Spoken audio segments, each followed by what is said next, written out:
Well, hello DirtFish friends, and welcome to our preview for the Ypres Rally. Now, I'm Colin Clark, as I'm sure you already know. Joining us this evening, Tommy Howard. Tom Howard, would you prefer, Tommy or Tom? In Australia they call me Tommy, but Tom is the go. I'm going to call you Tommy. You are the esteemed writer for Autosport magazine, is that right? Oh, esteemed is quite strong, but yeah, I do the best I can. So you're the new David Evans at Autosport? I am, yes. Well, let me tell you where we are, folks. We're in Neukerk, which is the traditional shakedown for the Ypres Rally. 7.5 kilometres nearly. It's a good test. It's got a little bit of everything. Tommy, you've been down to have a little look, really close up and personal with the drivers. It's not just what you see, it's the atmosphere here, isn't it? Absolutely, yeah. I mean, it's what gets me is it's such a narrow road. And they are taking all these cuts, and there's no margin for error, and yet they're pushing as hard as they can on shakedown. The rally hasn't really started yet, so they're taking some risks out there already. It's incredible. So yeah, and big crowd down there, lots of atmosphere, lots of people having a great time, and that's what you want from the rally. But what I love is that cut you're talking about, because it really just sums up Ypres. The cars almost disappear, don't they, into the cuts. And we're watching what's going on behind us just now. When we came here, an hour or so ago, maybe a little more, an hour and a half ago, there was no dust. It was actually quite damp. But as the cars have gone through, the sun's come out, there's dust appearing. These conditions and these changeable conditions, Tommy, could be the story of the weekend. Absolutely. We're all expecting rain Friday morning, which, as we know, is going to be treacherous out there, isn't it? Like, I think Adrian Formeau said yesterday that this is probably the toughest tarmac rally in the rain. If it does rain. So, this is going to be extremely slippery for them, and road position will actually probably play into Cali's hands if it rains. Well, let's give you the forecast, folks. This is what we're expecting this weekend. 26, 27 degrees now. It was a little bit damp earlier on. The start of the week is damp. We're coming off the back of quite a long, dry, hot period in this part of Belgium. So, the fields, the roads are quite hard packed. The ditches, though, there'll be water. There'll be water, there'll be damp. So if we do get cuts, well, it could get muddy. As I say, tomorrow morning it's going to rain for maybe 3 or 4 hours. When that rain comes in, we're not sure. Once the rain's gone, we think that'll be it for the rest of the weekend. We are right in the middle. These roads around here, as you can tell, we're in the middle of a cornfield just now. We're in the middle of farming areas, agricultural areas. And these roads, they connect little towns, little villages, little farms. So this time of year, they're taking the crops in, the roads get very, very dusty. If you don't get any rain, that dust accumulates. And what Ogier, first on the road last year, experienced was road cleaning. Road cleaning on tarmac. Most unusual. Yeah, absolutely. And we could have that again tomorrow. And also it'll be even worse if it rains. But this is interesting because we're watching in service up here just now. That's the Hyundai service area, the Toyota service area. M Sport are just the other side, this big red bit of hardware here. It will definitely be the place to be first on the road. Absolutely. You're bang on. If it rains, Cali is again lucked in with his road position. And, we know what he's like in the rain. He's an absolute superstar. Yeah. So this could really set him up nicely, couldn't it? It could. And he's going to have to do something special here, because let's talk about the teams. Let's start, in fact, I was going to start with Toyota, but let's start with Hyundai, because the pre-event favourite here has to be Thierry Neuville, doesn't it? He's a guy that knows these roads probably better than anyone. He's got a bit of a checkered history here. If you look back to the Super 2000 days, the R5 days, IRC, but last year he was impressive. Has to be the pre-event favourite or not? Yeah, I think so. I think it's where the smart money is, isn't it? I mean, Thierry knows these roads better than anyone. He'll be desperate to win too, seeing that Ypres has won 2 rallies this year. He's yet to get one on the board. The last win for him was Spain last year, so he's on a drought. This is his best chance to end that drought, isn't it, really? They talk about the fact that only 35% or so of this rally is the same as last year. That doesn't matter, because all of this is the same. It's all the same. They're all the same sort of roads. And it's knowing how to read those roads. It's knowing about the ditches, the cuts, how to take them, how far to go in. And Neuville is the man who's got an abundance of that knowledge and experience. And we saw that perfectly last year, didn't we? He didn't really look like he was actually pushing at any point, did he? It was quite a relaxed way that he commanded that rally. Obviously, Craig Breen at that time was sort of told to hold position, so he wasn't maybe pushed all the way, but he clearly, the advantage of knowing the roads really told there, and the fact that the first two last year were previous winners says a lot, doesn't it? The best person was Callie, wasn't he, in third, that had never been here before, so it really is a rally where experience counts. Tommy, let's talk about the other Hyundai drivers. Tanak, clearly on a high after that incredible drive in Finland. He put everything on the line for that, but this one's going to be different because it isn't necessarily about bravery, about guts and glory. It's about having confidence in the car and knowing the conditions. Can Tanak repeat what he did? I think he can, because as we saw in Finland, he's able to extract the most out of this i20, and that's the first time we've really seen any of the drivers get beyond what the car is capable of. If he can do that here, then what's to say he can't win?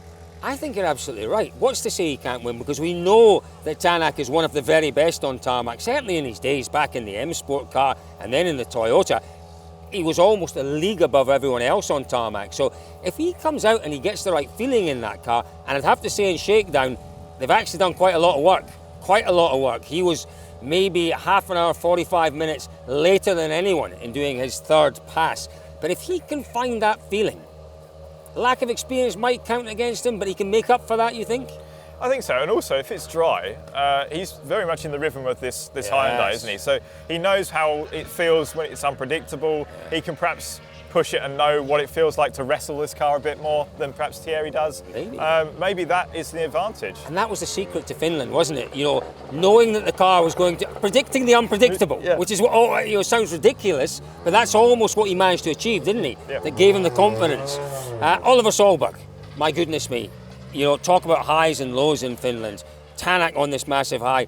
Solberg could not have got much lower. But what's really encouraging, folks, is he's come out here in shakedown and he's setting some really good times. And he seems to have that remarkable attribute that rally drivers have, that top sportsmen have, where they can put these terrible incidents behind them and move on.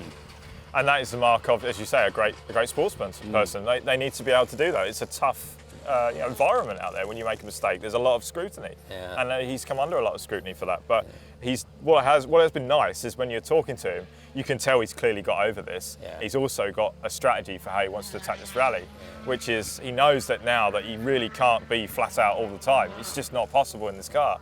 So if he can just rein himself in a bit, just go where he knows he can be confident, there's a good chance for Oliver here. Let's move on to Toyota, to Kalle Rovanperä. Last time I looked, he was leading the timesheets at shakedown. Now, I think we can say that Rovanperä, he never looks uncomfortable. He again looks very, very comfortable here.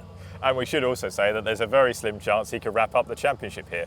Oh, yes. Can you tell us the maths then? I can't work that out. I'm not quite sure the maths, but obviously Oit and Thierry would need to have some sort of trouble. But there is a slim chance that if Kalle does win this rally, wins the power stage, he can win the championship with 4 rounds to spare, which would be incredible. But as you say, there's nothing that he can't do at the moment. He seems to be, everything he touches turns to gold. Again, it's the same question, though, that we posed to Rovanperä, I suppose, at the start of Finland. You don't need to win this one. What comes first, the win or the championship? And he's, most 21-year-olds would be, full of testosterone, full of adrenaline. I want to win this rally. He's a lot calmer, a lot more measured, a lot more intelligent than that, isn't he? And he can see, actually, I don't have to win this one. And is that the approach for him? I think it is, but he is smart beyond his years, isn't he? He's got maturity that is unthinkable for a 21-year-old. And it's just nice listening to him. As you say, he knows he doesn't need to win. And he's just got that attitude of I'll just pick up where anything there is to take. And I think it's that attitude that's actually putting the pressure on the others. And he's able to deliver the results because they're under so much pressure. He doesn't have to be. And he can just scoop up all the points. We talked about, obviously, a bit of a drought in terms of wins for Neuville. We're in danger of seeing the same for Evans, aren't we? Yeah, absolutely. And it's just one of those stories where he just hasn't gelled with this car as well as Kalle has. In Finland, couldn't get it quite in the window he wanted, and that's been the similar story for much of this year. And it's a shame for Elfin because we know what he can do when he's in the window, but he just hasn't found that sweet spot. And I don't know how, it's obviously very difficult to find. How do you do it? I mean, you were about to say you don't know how you find it, but as a driver, what do you do? I suppose that you've got no choice. You just have to keep fighting with the car, if that's what you're doing, working with the car, And at some point, will it come to you? I don't know. Do they have to look at their driving styles, their traditional setups? I suppose they have to try everything. Yeah. And that's the situation that Elvin's in. Absolutely, but the problem you go down is a rabbit hole. If you change too many things, you don't know what's what anymore, do you? And you can get lost in your own development. And that is a drama which could unfold again. Let's just talk briefly, Tommy, about the other two drivers. No real pressure on Esapekka Lappi. He just has to come here and just enjoy himself and see where he's at. Taka-san, his season was very much on the rise heading to this event. And this event was just, it precipitated a whole load of trouble for him, actually, as did Estonia and Finland, to be totally honest. But he got himself in a right old mire that he found it very difficult to get out of. That's not going to happen again, is it? No, you wouldn't think so, although he is obviously quite rightly being a bit cagey about this, because as you would after a big accident like that, it was quite a serious one. But let's talk about his consistency since then. Whoa. This year has been phenomenal, hasn't it? I think only him and Callie have finished every rally in the points. Yeah. So that's brilliant from Taka. What a turnaround. So he doesn't have to do anything different here. He just has to continue doing what he's been doing. M Sports, what can I say, Tom? They need a result. I think they need a result. I think they'll play down the fact that things have been difficult, but they do need a result here. And more than that, Craig Breen needs a result here. It's a rally that he's won in the past. It's a rally that, well, as you said, last year he was second here. What can he do? He needs to be looking at the podium as a minimum. Yeah, well, I suppose you're right, as a minimum maybe, but I think actually he just needs a top 5, to be honest with you. Do you think that would be good enough, fourth or fifth? Well, it's the confidence, isn't it? He needs just to get a solid finish under his belt, I think. Yeah, I agree with because that. Yeah. it's 3 rallies on the bounce now where it's not gone right for him. So I think at this point in his mindset, he'd be hoping just for a top 5. But obviously we know what he can do here. Yeah. We all know he can get a podium here. Quickest in shakedown here last year. So yes, you're right. M Sport desperately need a result. They need a result, and they're hanging everything on Craig, aren't they? But he's the team leader, so he's got to deliver. He's got that pressure to deal with as well. It's a real tough ask for him. But he really needs to find that relaxed attitude he had last year, because that's what delivered him the second. There is something very different about Breen this year. Is it the fact that he's just not, I suppose in a way, as Evans hasn't? He just hasn't gelled with the car. Is it the different situation he finds himself in? Is it the weight of the pressure that's on him as number 1 driver for the first time in his career? Is there anything that stands out to you as being the root cause of why we're not seeing the Mr. Consistent that we've seen for the last year or two? Yeah, if I had that answer, I think if Craig had that answer, he would have reached it by now. It's a difficult one, isn't it? I mean, certainly there is that factor of team leader and pressure. There's no hiding about that. But yeah, I don't know what to say. It's just... Interestingly, at Sardinia, when he finished last on the podium, which was only, 4 or 5 rallies ago, he said, didn't he, that he was driving much more relaxed, he was feeling better, and that's what's delivered him the podium. Enjoying his driving again. He's got to find that zone again, which Callie is obviously in, but he's just got to find that somehow, and I don't know how you go about doing that. No, well, fingers crossed that Craig Breen finds that sweet spot this weekend, because he's a joy to watch when he's at his very best. Folks, we have 3 days of really cracking rally action ahead of us. Tommy, how many kilometres in total you told me earlier on? It's 280 something. I don't know exactly. Well, we kick off on the Friday, tomorrow, 8 stages, 93 kilometres I think it is. Saturday is the long one, 130 kilometres. Sunday, just under 50 kilometres or so. Plenty to come. The weather might yet play a part. Tommy, I have to say a very, very big thank you for joining us this evening. It's been a joy to listen to your thoughts. Well, thanks for having me. And thank you all for listening to our preview. You know where you have to stay, folks, for all the news, all the action, the drama, the jeopardy, as it appears in the fields of Flanders. It's DirtFish.com.